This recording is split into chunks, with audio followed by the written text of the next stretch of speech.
오늘 사무엘상 3장 11절부터 할 건데요.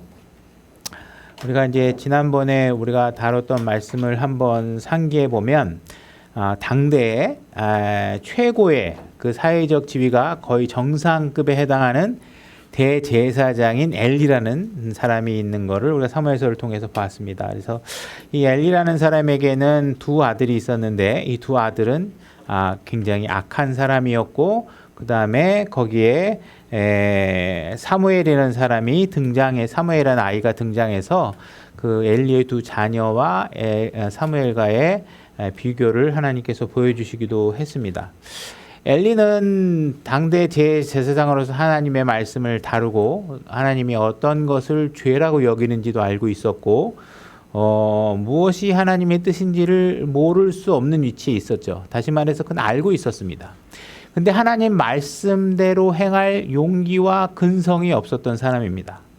그래서 그 엘리는 하나님의 말씀이 분명히 원하는 바와 지시하는 바를 충분히 알 수 있었지만 제대로 실행에 옮기지 못하고 엘리 제사장에게 하나님 말씀이 뭐라고 합니까? 그러면 다 대답해 줄 수 있었겠죠. 모든 방법들을 어떻게 하는지도 알 수 있었고 근데 본인조차가 지금 하나님 눈에 보았을 때는 내 말대로 제대로 안 하고 있구나.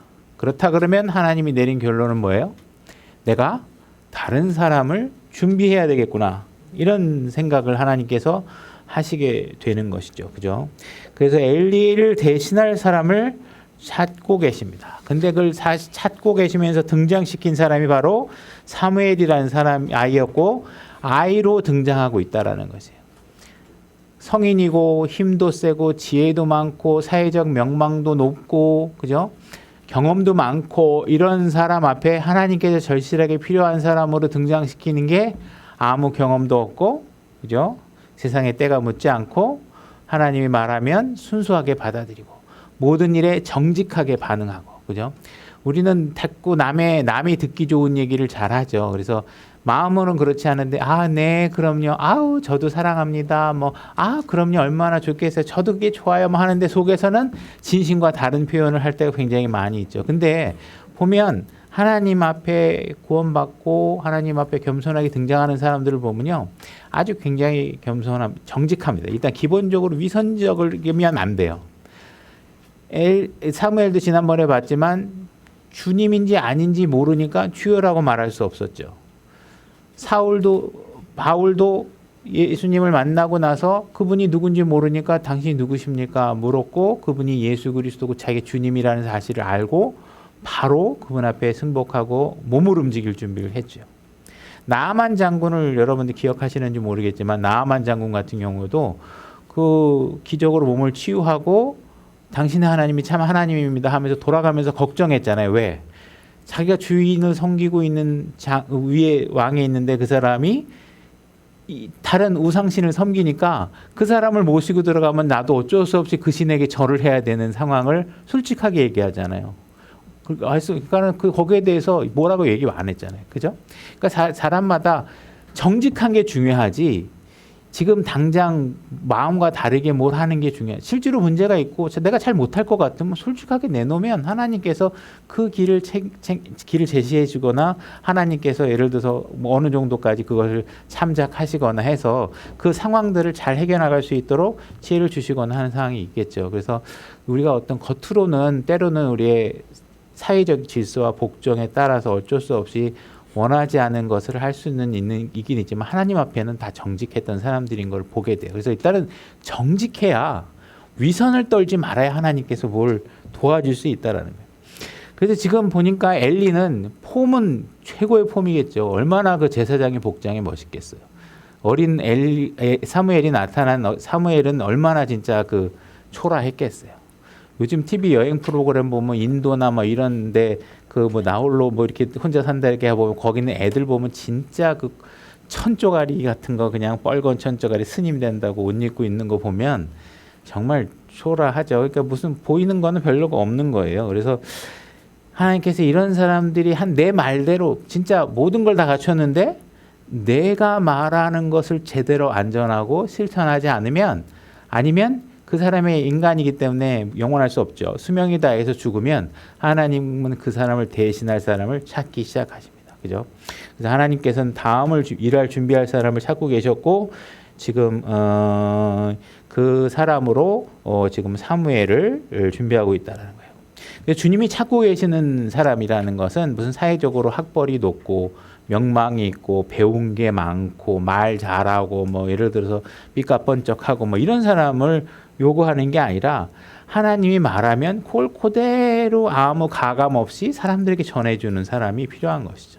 그러니까 이런 사람을 찾고 있다. 그래서 여러분들이 직장에 있던 여러분들이 병원을 방문하던 때로는 사람마다 또 예를 들어서 교도소라든지 이런데 복음 사역을 하시는 기회가 주어진 사람들에게도 그런 곳에 가게 되면 뭘 꾸미거나 이 사람을 어떻게 하면 하나님을 잘 믿게 만들까 하면서 뭐 자기의 지혜를 더해서 이렇게 막 하는 노력보다는 그분이 하신 말씀을 정확하게 더하지 말고 빼지 말고 잘한다고 뭘 하는데 자꾸 하나님이 약속하지 않은 걸 슬쩍 해갖고 이거 하나님 잘 믿으면 뭐 교도소에서 나올 수 있을 것처럼 얘기해 준다거나 하나님 말씀 잘 믿으면 병원에서 금방 나올 것처럼 얘기한다거나 주님이 약속하지 않은 말씀을 자꾸 더해서 잘못된 기대를 하거나 하는 게 아니라 그대로 하는 거죠. 지금 더군다나 지금 사무엘이 엘리에게 전하는 내용은 뭐예요? 뭐 잘 되겠다는 얘기가 아니에요. 또 죽는다는 거 그대로 또 당신 하나님이 지금 까불면 그냥 가만 안 놔두겠다는 얘기를 지금 하고 있는 거예요. 뭐 직설적으로 얘기하면 그죠? 그래서 하나님께서는 지금 뭔가 대단한 능력과 지능을 갖춘 사람이 아니라 정말 순수하고 말씀을 그대로 전할 수 있는 일꾼을 찾고 계신다. 자, 그래서 오늘 3장 11절 우리 한 구절 한번 소리내서 읽겠습니다. 같이 준비 읽겠습니다. 준비 시작.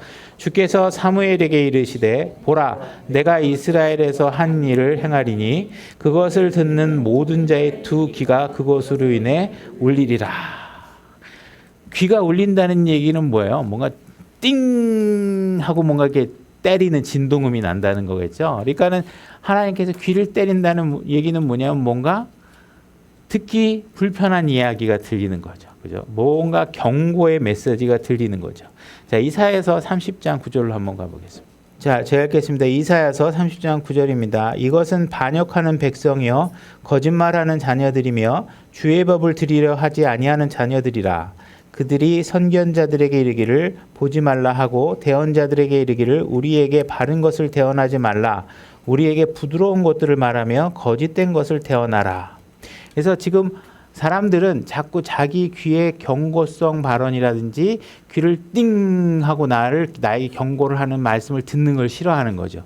그래서 너무 그렇게 잔인하게 얘기하지 말아라. 그래서 어떤 목사님 같은 경우에 이제 우리가 이제 동성애자라든지 이런 것들에 대한 개념을 뭔가 이렇게 조심스럽게 얘기하고 싶어 하시고 뭔가 의도하는 바는가 있어서 이렇게 얘기하긴 하지만 우리가 이제 어쨌든 저도 뭐 정확하게 이거를 데피니션을 정확하게 내라고 그러면 하여튼 성경이 말한 데까지밖에 저도 얘기할 수밖에 없는 거지만 동성애자를 얘기하면서 마치 이런 표현을 쓸 때 100% 틀리다고 할 수는 없지만 조심해야 되는 게 뭐냐면 하나님은 죄를 미워하시지 사람을 미워하지 않는다. 이런 말은 굉장히 조심하셔야 돼요. 이게 무슨 그러니까 죄를 지으면 그 사람은 죄인이거든요. 행위가 따로 있고 사람이 따로 있는 게 아니에요. 그러니까는 하나님은 동성애라는 걸 미워하지 사람을 미워하지 않는다. 이렇게 얘기하면서 마치 동성애자를 포용해야 될 것처럼 얘기하는데 그거는 아니에요. 그러니까 우리가 당연히 죄는 미워하고 그 죄를 행하는 사람을 죄인이라고 얘기하고 있어요. 그 사람에 대해서 우리가 판단할 수 있는 건 뭐냐면 그 사람은 우리의 은혜와 긍휼로 구원을 받아야 될 대상임은 마찬가지지만 우리는 그런 사람과 절대로 같은 멍에를 지을 수 없다라는 사실이에요. 그죠? 그러니까 그런 사람들과 같이 교회 안에서 당신도 사랑받을 사람이니까 같이 교회에서 갑시다 그러면 그 사람은 가려는 방향이 틀리고 우리가 방향이 틀리니까 구원을 받기 그의 모든 죄와 잘못된 행동을 갖고 이 안에 들어오는 건 오케이지만 그 행위를 버리지 않고 죄라는 행위를 그대로 안고 있는 상태에서 교회에서 포용을 한다? 이건 사랑이 아니에요. 교회를 망가뜨리는 일인 거죠. 그러니까는 우리가 이런 죄에 대해서 정확하게 지적하고 분별하고 잘못된 얘기를 할 수 있어야 되는데 뭔가 인간의 박애주의자가 되고 싶어서 자꾸 동성애자들을 뭔가 따뜻한 마음으로 바라보주고 싶어하는 수많은 말의 기교들을 표현해서 만들어내고 하려고 하지만 굉장히 어려운 부분들이 있다. 조심해야 될 부분들이 있다. 그죠? 우리가 하나님 말씀은 그냥 딱 사무엘이 지금 엘리에게 얘기하는 게 뭐예요? 꿈이거나 뭐 듣기 좋은 얘기가 아니라 하나님 말씀대로 안 하면 죽어. 하나님 말씀대로 안 하면 당신네들 가족과 자기 가문에 어떤 일이 벌어져. 안 좋은 일이 생기게 정확하게 전하는 거죠. 무슨 하나님이 하셨다는 얘기인데 말씀이 그렇다는 얘기니까 잘 한번 생각해 보시죠 하면서 뭐 이렇게 얘기하는 게 아니에요. 그죠? 정확하게 얘기하는 거예요. 그러니까 그런 부분에 관해서는 우리가 그리스도인이라면 바로 그런 자세가 필요해요. 그걸 받아들인 사람이 경중을 선택해서 행동하겠지만 그것까지 우리가 관여할 수는 없는 거죠. 그러나 하나님 말씀이 어떻다는 이야기들을 마치 사람들이 듣기 좋게 하기 위해서 그 수위를 조절하거나 경감을 하는 행위는 절대로 해서는 안 되는 것이죠. 그죠? 자, 디모데후서 4장 3절로 가보겠습니다. 제가 읽겠습니다. 때가 이르리니 그들이 건전한 교리를 견디지 못하여 귀가 가려워 자기 욕심대로 자기를 위해 선생들을 쌓아두고. 건전한 교리들은 대부분 실행과 관련된 교리들입니다. 그래서 사람들이 전부 다요 실행은 잘 하지 않고 자꾸 자기 듣기 좋은 설교들만 찾아다니려고, 특히 요즘 유튜브 설교들이 있으면서 사람들이 자꾸 자기가 다른 사람들의 설교를 평가만 하러 자꾸 다니고 교회에 나오는 일을 안 하는 사람들이 너무 많은 거예요. 그죠? 이 목사 설교는 뭐가 좋고 저 목사 설교는 뭐 좋고, 그런 자체가 성경적이지 않은 자세임을 모르는 거예요. 교회가 뭔지를 자꾸 모르는 기본을 잘 예수 그리스도가 기초잖아요. 그분이 피값으로 사는 게 교회고. 근데 자꾸 뭐 거창하게 신앙생활을 하려고 하면서 보면 교회 나오는 거조차 교회가 뭔지, 교회 안에 한 감독을 섬기고 있는 건지. 이분 최근에 어떤 목사가 들어와서 국내에서 세미나 하니까 전부 다 거기 회비 내고 다 가서 세미나 듣고 있으면서 그 자기 목사 있는데 두 주인을 섬기면서 신앙생활하는 게 그게 맞겠어요? 그거 안 되잖아요. 그 목사가 허락하고 같이 계획하에 이루어지는 일이라면 모르지만 그런 것을 조장하는 목사도 문제가 있고, 그죠? 나한테 맡겨준 양들을 관리하는 거지, 이미 주인이 있는 남의 양들 불러가지고 자기가 왜 자꾸 관리하려고 그러냐고. 그런 것들을 우리가 자꾸 귀에 자꾸 듣기 좋은 얘기하는 사람들 쫓아다니고, 나 편한 내 의사를 지지해주는 목사를 쫓아다니고 이러면서 자꾸 선생들을 쌓아 나가려고 하는 것들이 문제라는 거예요. 그죠? 그러나 지금 하나님의 말씀을 듣는 거는 어떤 일이 벌어지냐? 귀가 울린다고요. 하나님 말씀을 들으면. 왜 울려요? 내 안에 거룩한 게 거의 없어요. 그러면 진리이시고 거룩하신 하나님 말씀이 내 귀에 들어오면 내 마음이 두렵고 귀가 울리고, 그죠? 마음이 불편하고, 이게 정상적인 거잖아요. 막 들었는데 기뻐, 나 오늘 너무 행복했어. 이 문제가 있는 거예요. 어떻게 하나님 말씀이 나의 느낌을 기쁘게 해줄 수 있어요? 그 진리를 알고 나를 내가 생명 안에 들어갈 수 있다는 자체는 내가 감사하고, 내게 그분이 만들어 놓은 길이 있다는 사실이 감사하지만 그것이 나의 육신을 즐겁게 만들 수는 없는 거예요. 왜? 내 육신의 죄들을 다 지적하고 있는데. 그분이 십자가에 간 이유가 나의 잘못이고, 지금도 내 안에 거룩한 게 없고, 지금도 우리가 기도해야 될 거는 혹시나 내가 아직도 죄인지도 모르고 하고 있는 짓이 있다면 알려달라고 기도해야 되는 게 우리인데, 하나님의 말씀 들었는데 기쁘고 기분 좋고 막 사랑이 넘치고 막 은혜가 넘쳐서 기분이 짜릿짜릿 좋고, 그거는 좀 문제가 있을 수 있잖아요. 그죠? 그러니까 하나님 말씀이 나한테 들어오면 귀가 울려야 돼요. 두려워야 돼요.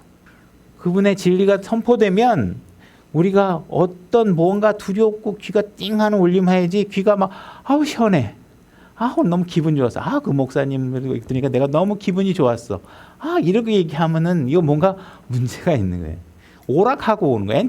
하나님 말씀을 듣는 건 엔터테인먼트가 아니에요. 뭐 강연에 들어가가지고 여러분들 남편 때문에 스트레스 받으시죠? 막 그래서 막 재밌게 얘기하면 하하 해결이 돼요? 그냥 묻다가 오는 거지.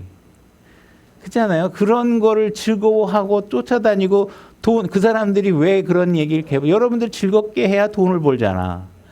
그죠? 그러기 위해서 그들은 최선을 다해서 지혜롭게 여러분들이 즐겁게 하는 거지만 하나님의 말씀은 여러분들에게 엔터테인먼트가 아니에요. 생명에 관한 거예요. 생명에 관한 거. 그죠? 그러니까는 이런 부분들을 여러분 잘 아시고 교회에서 선포되는 말씀을 듣는 것이 나를 책망하고 나를 두렵게 하는 말씀이구나. 그죠? 이런 것들을 잘 알고 하셔야지 나하고 마음에 안 든다고 선포자를 미워하거나 하나님 말씀대로 가리키는 사람을 저 사람 설교를 들으니까 내 얘기하는 것 같아. 나를 불편하게 하는 것 같아. 내 잘못 지적하는 거 아니야. 여기 선하님 말씀 중에 여러분들 잘못을 지적하지 않는 말씀이 어디 있어요? 그러니까 그런 것들을 잘 이해하셔야 신앙생활이 잘 되는데 자꾸 예수 믿고 복 받고 예수 믿으면 만사형통에다가 막 다 잘 되는 거 믿으니까 하나님 말씀을 잘 모르는 거죠. 그죠? 그래서 귀가 울린다는 표현이 나오는 한번 다른 구절들을 찾아보겠습니다. 예레미야 19장 3절로 가보겠습니다. 예레미야 19장 3절입니다. 제가 읽겠습니다. 이르되 오 유다의 왕들과 예루살렘 거주민들아 너희는 주의 말씀을 들으라. 만군의 주 곧 이스라엘의 하나님이 이같이 말하노라. 보라 내가 이곳에 재앙을 가져오리니 그것을 듣는 자가 누구든지 그의 귀가 울리리라. 그래서 지금 귀가 울린다라는 말이 지금 경고의 메시지로 이스라엘 백성들에게 내리고 있는 경고의 메시지로 표시되고 있죠. 열왕기하 2장 11절로 가보겠습니다. 열왕기하 21장 12절 제가 읽겠습니다. 그러므로 주 이스라엘의 하나님이 이같이 말하노라. 보라 내가 예루살렘과 유다에 이 같은 재앙을 가져올 터인즉 그것을 듣는 자가 누구든지 그의 두 귀가 울리리라. 하나님께서는 재앙과 관련돼서 경고를 해주시고 계신다는 것입니다. 하나님께서 여러분들에게 경고를 해주시고 계신다는 것은 굉장히 감사한 일이에요. 그죠? 우리 몸에 통증이 있다라는 건 좋은 일이라고 그러잖아요. 그죠? 우리가 암이 두려운 거는 암이라는 게 생겨도 통증이 없어서 암이 커지는지를 잘 모른대잖아요. 그죠? 뭔가 우리가 딱 들어오는데 아픔이 있거나 통증이 있다라는 건 방어할 수 있게 만드는 거예요. 피할 수 있게 만드는 거잖아요. 하나님께 경고해 준다는 것은 그 경고로부터 돌이킬 수 있는 기회를 주시고 계시는 거예요. 그렇다고 해서 그 죄를 심은 행위나 그 결과를 수확하지 않을 거라는 건 아니지만 더 이상 그 일에 반복적으로 빠지지 않을 수 있도록 하나님께서 상황들을 정리해 줄 수 있는 기회를 우리에게 주시는 거라는 것이죠. 그죠? 자, 사무엘상 3장 12절로 가보겠습니다. 자, 3장 12절. 그날에 내가 같이 읽으시죠. 12절 같이 소리내 읽겠습니다. 준비 시작. 그날에 내가 엘리의 집에 관하여 말한 모든 것을 그에게 행하리라. 내가 시작하면 또한 끝을 내리라. 자, 하나님께서는 분명히 경고해 준 메시지가 있습니다. 그러면서 내가 이 경고한 대로 반드시 그대로 행하게 될 거야, 행할 거야, 이렇게 말씀하시고 계시는 거죠. 그러니까 하나님께서 경고하신 시점이 있고 그것을 행할 시점 사이에 우리에게 기회를 주고 계시는 거예요. 그러니까 그런 것을 바로 잡아야 되는데 그걸 바로 잡지 못하면 그 경고를 무시하면 결국은 그 대가를 치르게 되는 것이죠. 그래서 하나님께서 이 경고를 해주신다는 것이 얼마나 감사한가를 우리가 알아야 되는데 우리가 보면 가인에게도 내 동생이 어디 있느냐, 하나님이 분명히 가인이 어디 있는지를 몰라서 그런 게 아니겠죠. 가인이 어떻게 반응하는가, 과연 자기가 저지른 일에 대해서 회개하고 있는가, 자복하고 있는가, 나에게 돌아올 수 있는가, 그 기회를 주고 계시는 거죠. 하나님께서 몰라서 뭘 물어보시는 게 아니잖아요. 내 동생이 어디 있냐 이렇게 물어봤을 때 정말 그 순간에 내가 욱해서 그랬는데 바로 엎드려서 하나님 저에게 지혜를 달라고, 저 죽어 마땅한 죄를 지었다고 하면서 하면 하나님께서 어떤 긍휼을 베풀어 주셨을지 우리는 또 알지 못하겠죠. 그죠? 그런데 그 기회를 줬다는 거를 무시하고 외면하게 되면 결국은 다른 그 대가를 치르게 된다. 노아의 때도 보게 되면 노아를 통해서 계속 세상에 비가 올 것이다. 그죠? 노아의 방주에 타야 된다. 이런 경고들의 메시지를 보냈는데도 불구하고 사람들이 그 경고를 듣지 않는다는 거예요. 그 경고를 주고 거의 100년에 가까운 시간을 기다려줬는데 사람들은 그 말을 믿지 않는 거죠. 그러나 하나님이 이미 내뱉은 말이 있으면 그 말의 결과는 반드시 말씀하신 대로 이루어진다. 그죠? 소돔과 고모라 성회 같은 경우에서도 천사들을 통해서 경고를 했고 아브라함에게도 그 상황들을 경고했고 그런 상황에서도 빨리 그 사람들이 거기서 나오도록 종용하고 경고를 했지만 사람들이 나오지 않아서 소돔과 고모라 성이 무너지게 되는 것이죠. 그죠? 요나서에서 보게 되면 니느웨로 가는 그런 요나에게도 하나님께서 경고를 하는 모습도 있고 또 요나는 또 니느웨 가가지고 또 경고하게 만드시고 이런 것들 경고를 하는 메시지를 통해서 백성들을 구원. 이때는 사람들이 전부 다 돌아섰죠. 그래서 돌아서니까 그들에게 긍휼이 가게 되는 상황들이 벌어져요. 그래서 기회를 준다는 건 굉장히 감사한 일인 거죠. 근데 우리가 그 창세기로 한번 가보겠습니다. 창세기 3장 11절로 가보겠습니다. 자, 아담과 이브와 뱀의 존재가 있죠. 그래서 하나님께서는 아담과 이브에게는 말할 수 있는, 변호할 수 있는 기회를 줍니다. 그죠? 보시겠습니다.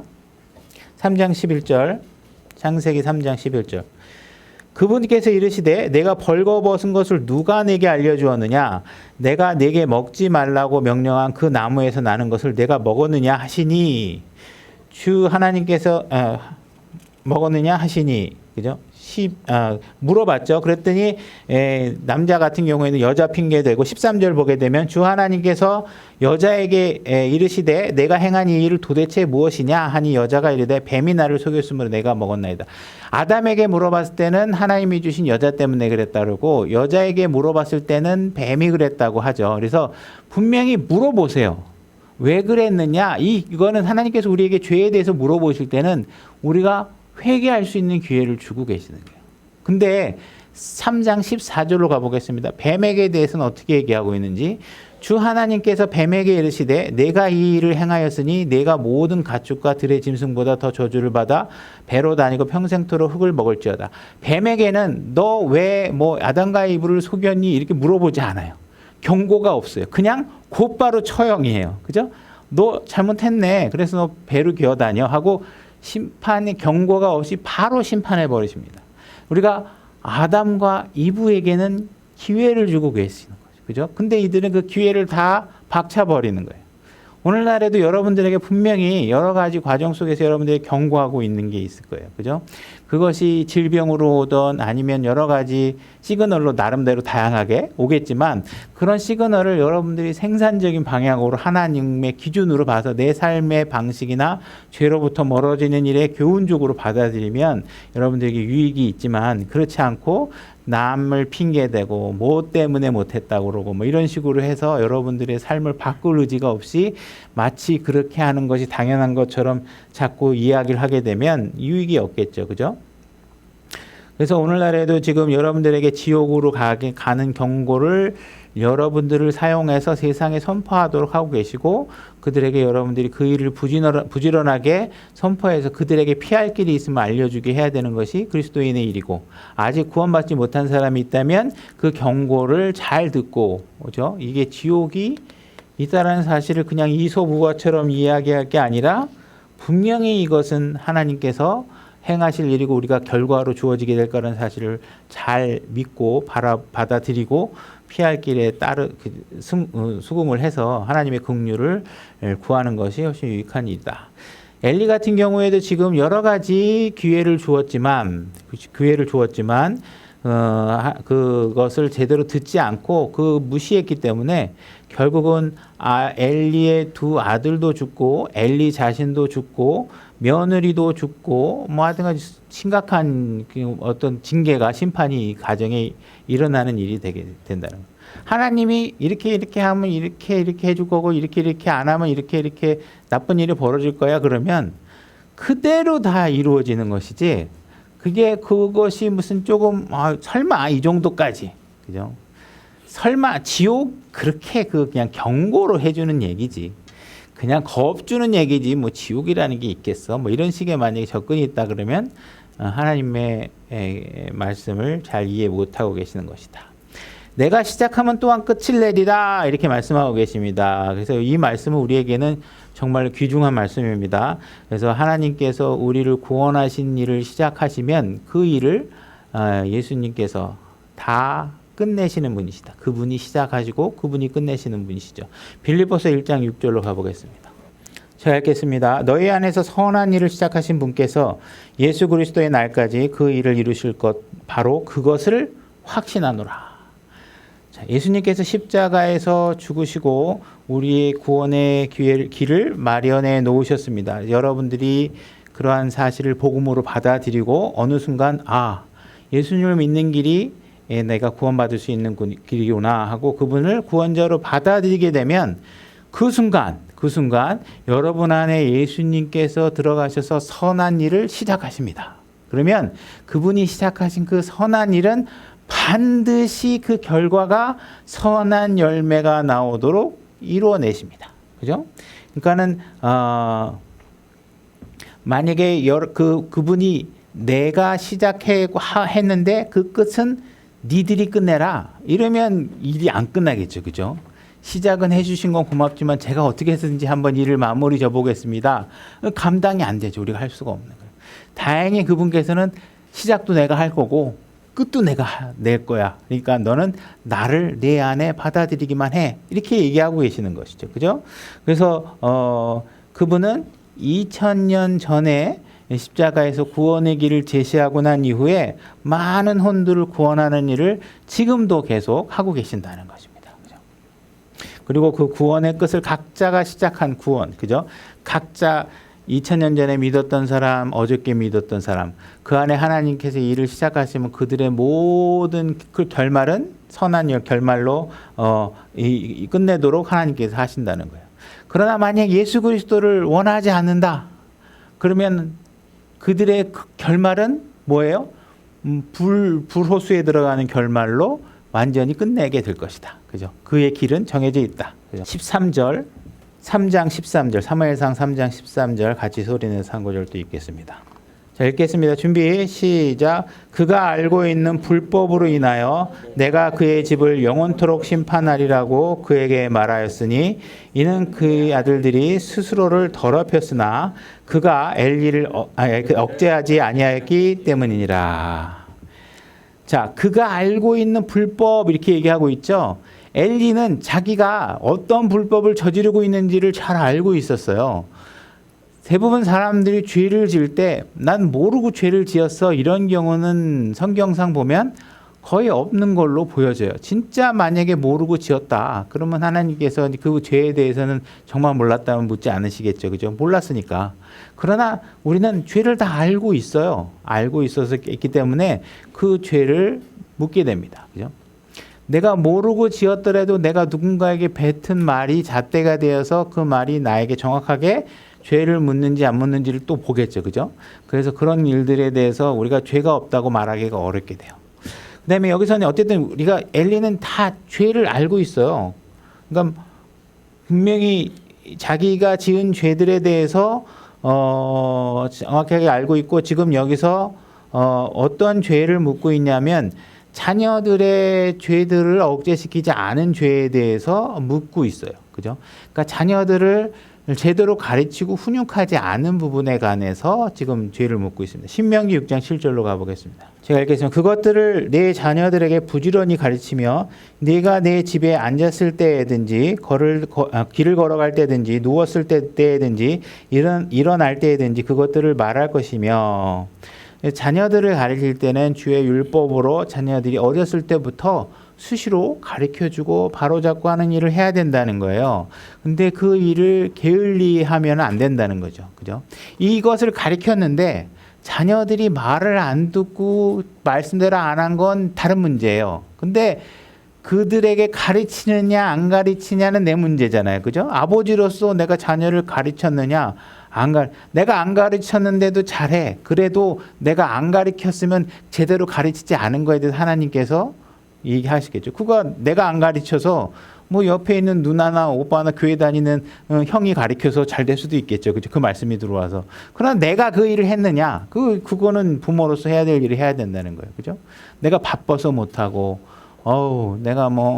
내가 너 키울 때는 얼마나 바빴는지 아냐? 이걸로 해서 하나님께서 안 가르쳐도 된다. 이렇게 얘기하지 않는다는 거예요. 물론 우리나라는 기독교적인 베이스로 세워진 건국 국가가 아니기 때문에 우리가 사실 기독교 문화를 뭐 조상으로부터 받아온 건 아니잖아요. 그러니까는 이 일이 쉽지는 않지만 적어도 여러분들이 그리스도인이라면 이제 여러분들의 자녀들에 대해서는 이러한 태도들을 잘 갖출 수 있어야 된다는 것입니다. 야고보서 1장 14절을 보겠습니다. 제가 읽겠습니다. 오직 모든 사람들이 자기 자신의 욕심에 이끌려 유혹을 받을 때 시험을 받나니. 그러니까 죄를 짓는다는 것은 진짜 누가 총 갖고 와서 너 죄에 져 뭐 이러는 게 아니라 자기 마음이 그 스스로 자꾸 그거에 탐심으로 유혹을 자초하는 거죠. 그죠? 마귀가 냄새를 맡도록 자꾸 마음에 죄의 욕망의 냄새를 풍기니까 그냥 사자가 돌아다니다가 그냥 냄새가 나는구나. 쟤 한번 유혹해봐야지 하고 유혹하게 된다네. 그러면 결국은 유혹 받아가지고 어떻게 돼요?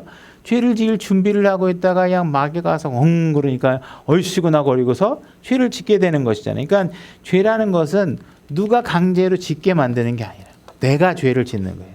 내가 알고도 짓는 거예요. 죄인지 알면서 짓는 거예요. 그죠? 그래서 그 다음에 이들은 보면 지금 9장의 구절 보면 그의 아들들이 스스로를 더럽혔다 이렇게 얘기하고 있잖아요. 그러니까는 누가 강제로 한 게 아니라 자기 스스로 그렇게 한 거예요. 그죠? 더럽혀지도록 한 것이 원인 제공이 누구 때문이에요? 자기 때문이에요. 자기가 스스로 그 길을 택한 거예요.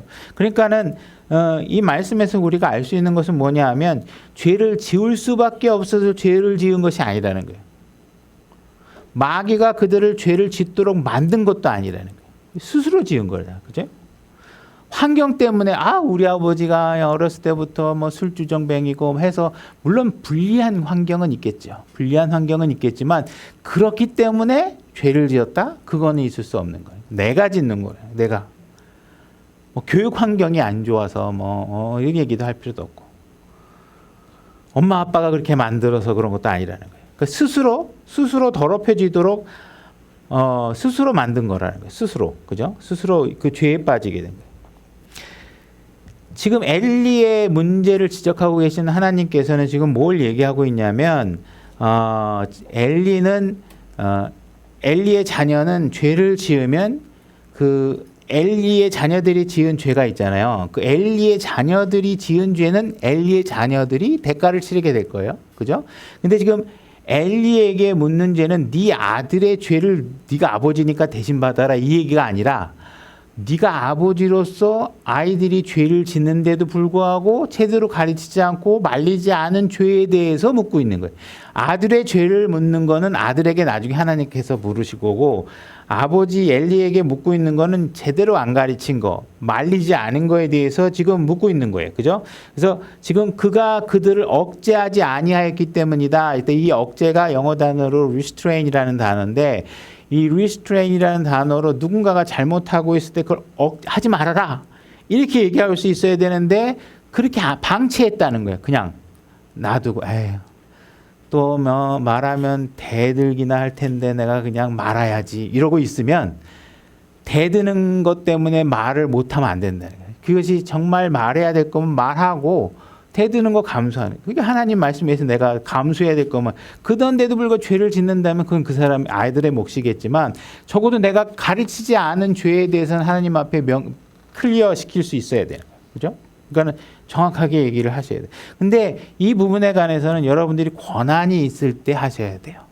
그러니까 자녀가 여러분 권위 아래에 있을 때 하셔야지 다 키워놓고 장가가고 시집간 다음에 그 다음부터 자식 좀 가르쳐 보겠다고 며느리 앉혀놓고 잔소리하고 장가간 아들 불러 너 이놈의 자식아 이제 장가갔으니까 네 아버지한테 잘해. 평생 아무렇게나 해도 상관없다고 가르쳐놓고 공부만 하면 장가가고 며느리 하고 나서 이제부터 네 부모에게 효도해라 뭐 이게 되는 게 아니잖아요. 그죠?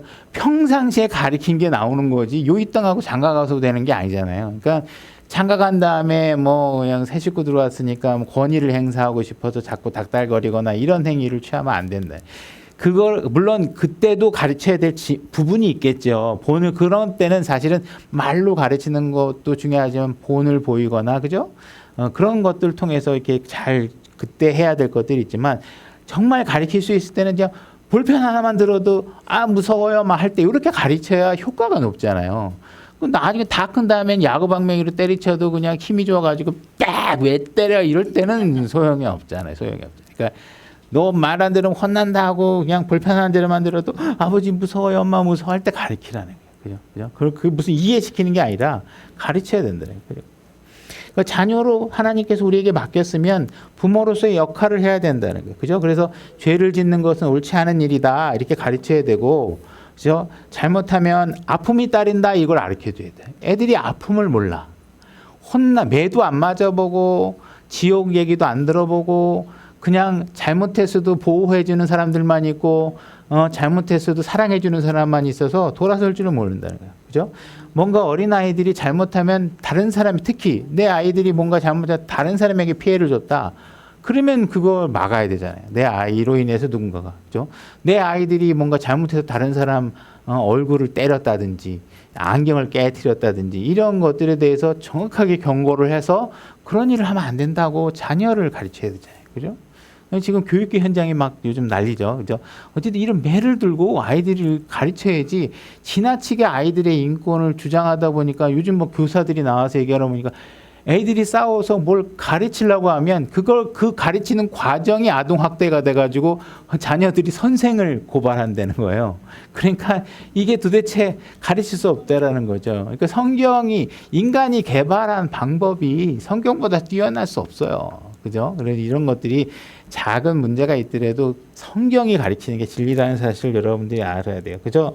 자녀들에게 왜 때리기도 해야 되고 하냐. 어렸을 때, 다 큰 사람 때리라는 게 아니고 어렸을 때 진짜 손바닥 맴매 이런 게 훈육의 회초리가 먹힐 수 있을 때 감정적으로 막 싸우는 게 아니고 진짜 훈육의 매가 먹힐 수 있을 때 이렇게 해서 자녀들이 원하는 대로 하면서 살 수 없다는 사실을 알게 돼요. 부모들이 아이들 교회 나가자 그러는데 교회 아이들이 너무 교회 가는 게 싫어해서 그걸 아이들을 너무 억압하는 그게 하기 싫은 것도 하는 게 하기 싫은 것도 해야 되는 것 중에 뭘 우리가 하기 싫은 것도 해야 돼요. 의로운 일, 주님을 섬기는 일, 하나님의 말씀이 들어가게 하는 일은 억지로 시켜도 해가 안 돼요. 근데 하기 싫다는데 막 수학 공부시키고 미술 공부시키고 코피빵 막 이렇게 해가지고 그거는 보장 못해요. 그죠? 뭐 각자의 재능에 따라 잘 맞으면 효과가 있을 거고 맞지 않으면 쓸데없이 돈 버리는 거고 그죠?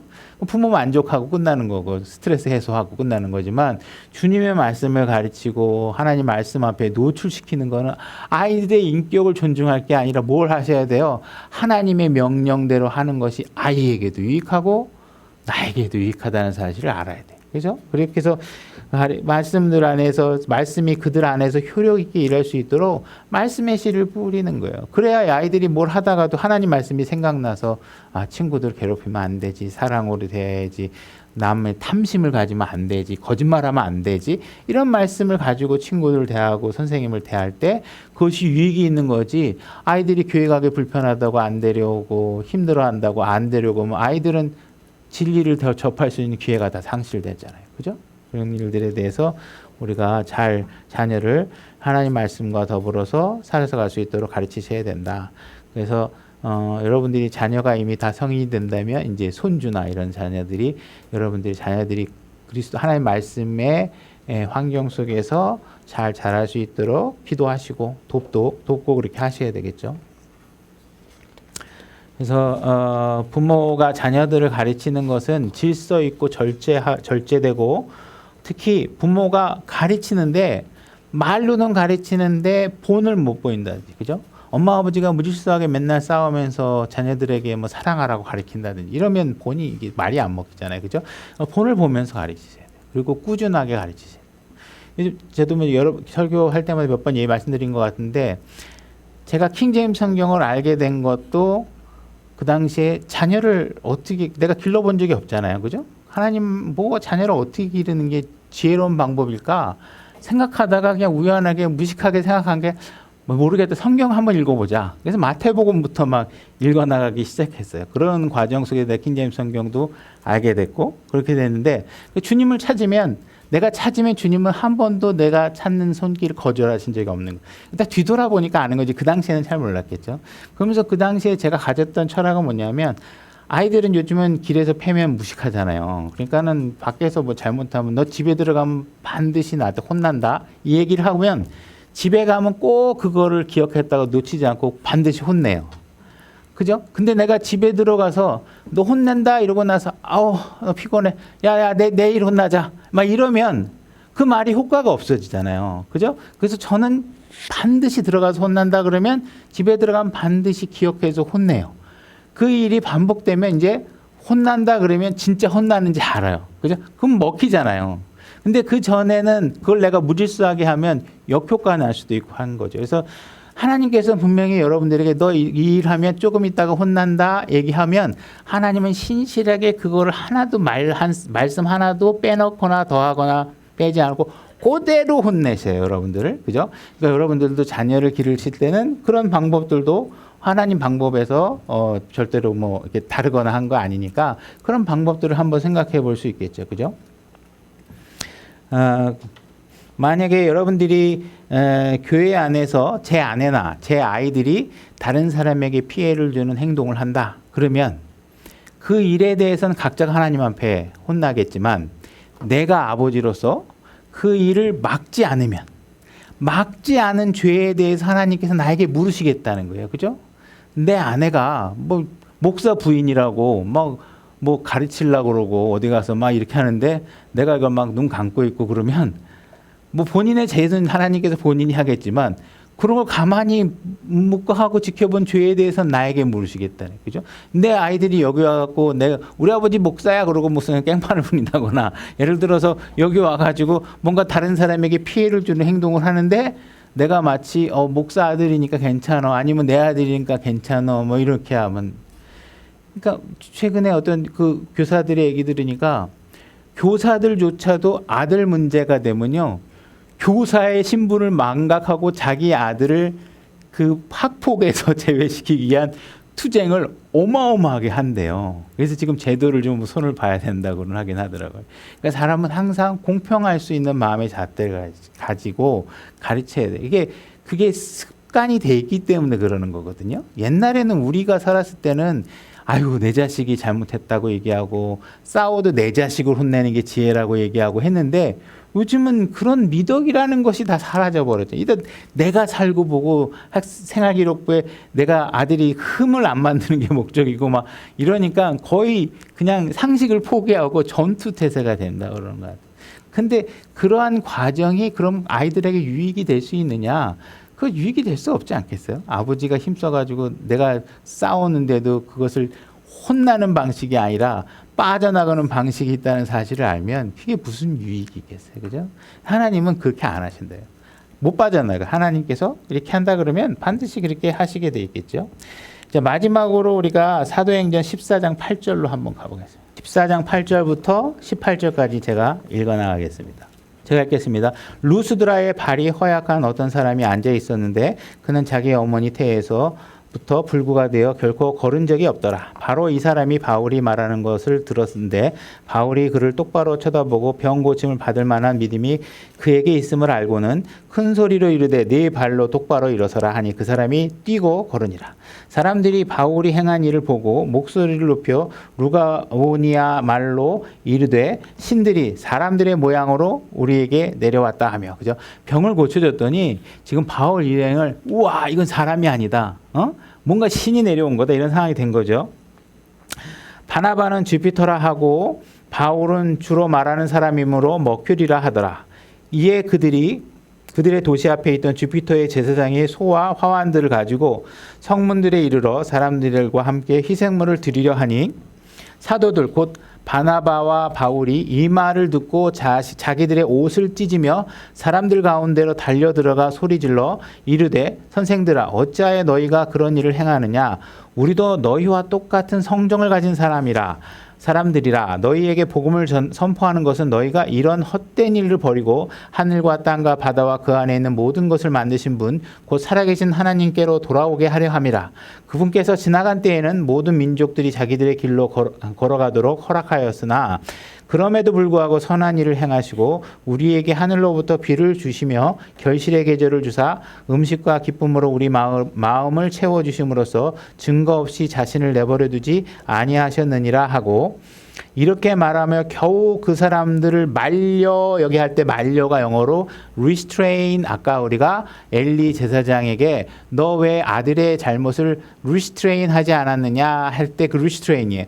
엘리는 restrain 하지 않았는데 바울의 일행은 지금 어떻게 하고 있어요? 부당한 행위를 자기에게 하는 것을 말리고 있죠. restrain 하고 있다라는 거예요. 그래서 누군가가 나를 신으로 대접하고 있으면 은근슬쩍 대접받으려고 해서는 안 되고 어떻게 해야 돼요? 말려야, 그렇게 하면 안 된다.